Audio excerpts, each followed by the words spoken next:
देवघर कसे असावे या संबंधाने काही नियम.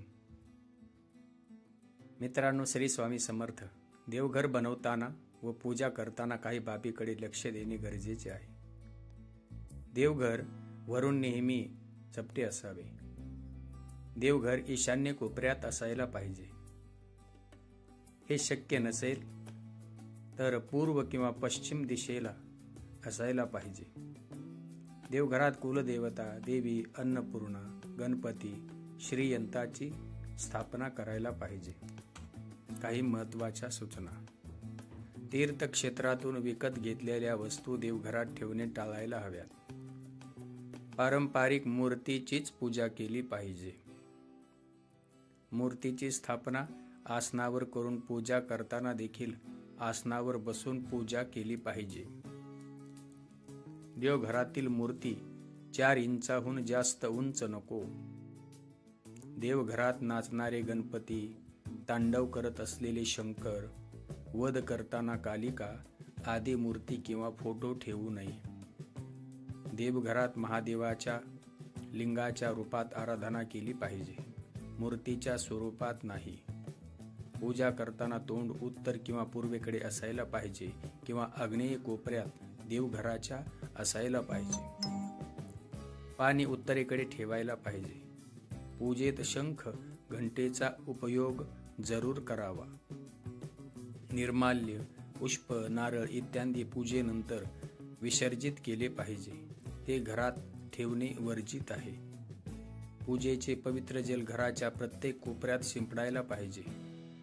नैवेद्य नेहमी गोड वस्तूचा दाखवावा. खंडित झालेल्या मूर्तीचे विसर्जन केले पाहिजे.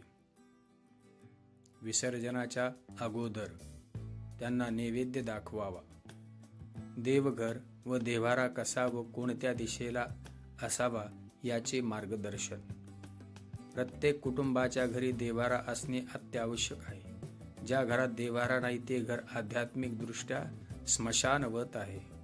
आपल्या आई वडिलापासून मुलगा जरी स्वतंत्र राहत असेल तरी त्याला आपल्या नवीन कुटुंबात स्वतंत्र देव्हारा असणे आवश्यक आहे.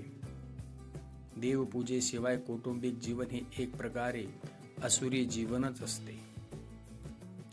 ईश्वरी साक्षीने चाललेला संसार हा प्रत्यक्ष लक्ष्मी नारायणाचाच संसार असतो.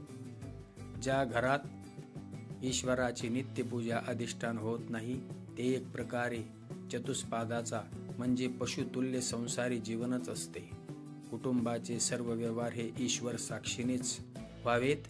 ईश्वराचे अधिष्ठान हे ईशान्य दिशेला असल्यामुळे देव्हाऱ्याची योग्य जागाही ईशान्य कोपऱ्यातच असावी. वास्तूच्या ईशान्य कोपऱ्यात देव्हाऱ्याचे तोंड पश्चिमेस असले तरी चालते. ईशान्य कोपरा शक्य नसल्यास पूर्व पश्चिम तोंड करून देव्हारा चालेल, परंतु शक्यतो ईशान्य कोपऱ्यात देव्हारा अतिशय योग्य आहे. कोपराच हवा. देव्हारा हा वास्तूच्या अगरत्या खोलीच्या दक्षिण भिंतीजवळ अगर नैऋत्य कोपऱ्यात केव्हाही असू नये. असल्यास अतिपीडा उद्भवतात. देव्हारा शयनगृहात सुद्धा नसावा. जर शक्य नसेल तर निदान देव्हाऱ्यासमोर तात्पुरत्या लाकडी पार्टिशनची व्यवस्था कायमस्वरूपी करावी. पूजा घराच्या वर अगर खाली शौचालय अजिबात नसावे. देवाचे फोटो दक्षिण भिंतीला लावू नये. पशुपक्षी, महाभारताचे युद्धप्रसंगाचे चित्रे लावू नये. देव्हाऱ्याच्या अगदी समोर तिजोरी नसावी. पूजा घराच्या प्रवेशद्वारासमोर देवाचे फोटो अजिबात लावू नये. पूजा घरासमोर अवश्य असावा. आपण फ्लॅटमध्ये राहत असाल तर तो भिंतीवर बसून शक्यता फक्त त्याच्या खाली लाकडी फळी टोकून घेणे. देव्हाऱ्याच्या वरती निर्माल्य माळा असू नयेत. तसेच कोणत्याही प्रकारचे अडगळ असू नये. पूजाघर भिंतीत कोरून करू नये. अगर देव्हारा संपूर्ण भिंतीत चिटकवून ठेवू नये. पूजा घरात अडळीच्या वस्तू ठेवू नयेत. प्राचीन मूर्त्याचे भग्न अवस्थेत पूजा घरात ठेवू नये. देव्हाऱ्यात कमीत कमी मूर्ती अगर तसबीर असाव्यात. कुलदेवीचा टाक मूर्ती अथवा तसबीर, इष्टदेवतेचा फोटो अगर मूर्ती, लंगडा बाळकृष्ण, नंदी, नागविहिरीत शंकराची पिंड, काळ्या दगडाची किंवा पारद शिवलिंग असावे. एकाच देवाच्या 2 अगर जास्त मूर्ती पूजेत असू नये. त्या दोन्ही एकही कार्य करीत नाही. मात्र एकाच देवतेची मूर्ती व तसबीर असेल तर हरकत नाही. दत्तक गेलेल्या घराचे अगर बुडीत घराण्याचे वंशज नसलेले घराणे देव घरात अजिबात पूजा करू नये. ते सर्वच विधिवत विसर्जन करून नवीन देव करावेत. सोन्याचे देव असतील तरी विसर्जन करावे, नाहीतर पूजकाचे सुद्धा वंशबुडी होते. देव्हाऱ्यात भगवान शंकराची मूर्ती अगर फोटो पूजू नयेत. घराचे वातावरण स्मशानवत होईल, कारण भगवान शंकराचे सगुण रूप स्मशानातच तांडव नृत्य स्वरूपात मानले जाते.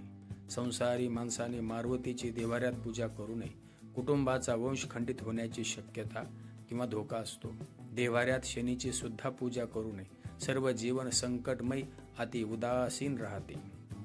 घरात मारुतीचा फोटो कुठेही असल्यास चालेल, पण देव्हाऱ्यात नको. मुंजाची पूजा सुद्धा करू नये, त्यामुळे इतर देवदेवता आपले काम करीत नाही. शिवाय त्या मुंजास सद्गतीपासून बंधनात अडकवल्यामुळे पूजा करूनही त्याचे फक्त शापच मिळतात.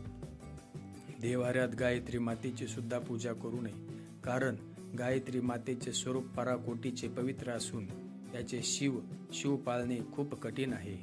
विटाळाशी अस्पर्श स्त्रीची छाया देखील त्याच्यावर पडलेली चालत नाही. देवघरात कालभैरवाची पूजा देखील निषिद्ध आहे. ते यम असून स्वभाव अति उग्र व कडक आहे.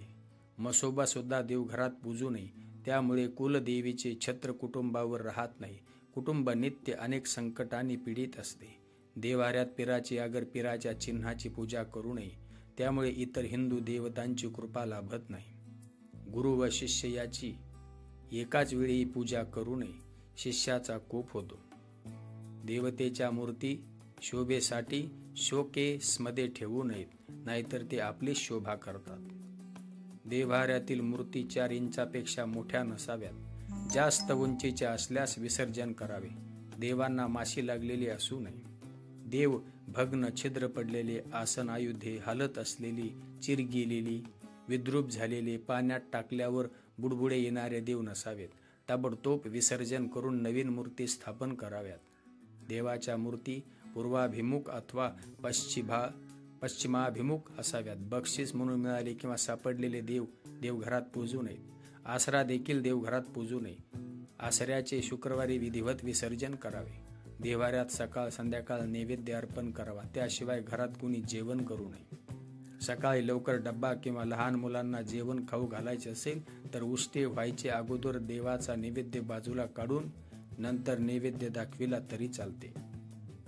जे कुटुंब देवांना न चुकता नित्य जेवणाचा नैवेद्य देतात, त्यांना जीवनात देव दोन्ही वेळच्या अन्नाची कमतरता पडू देत नाही. हे एक शाश्वत सत्य आहे. श्री स्वामी समर्थ. मिळालेली माहिती आवडली असेल तर सबस्क्राईब करा, लाईक करा आणि शेअर करायला विसरू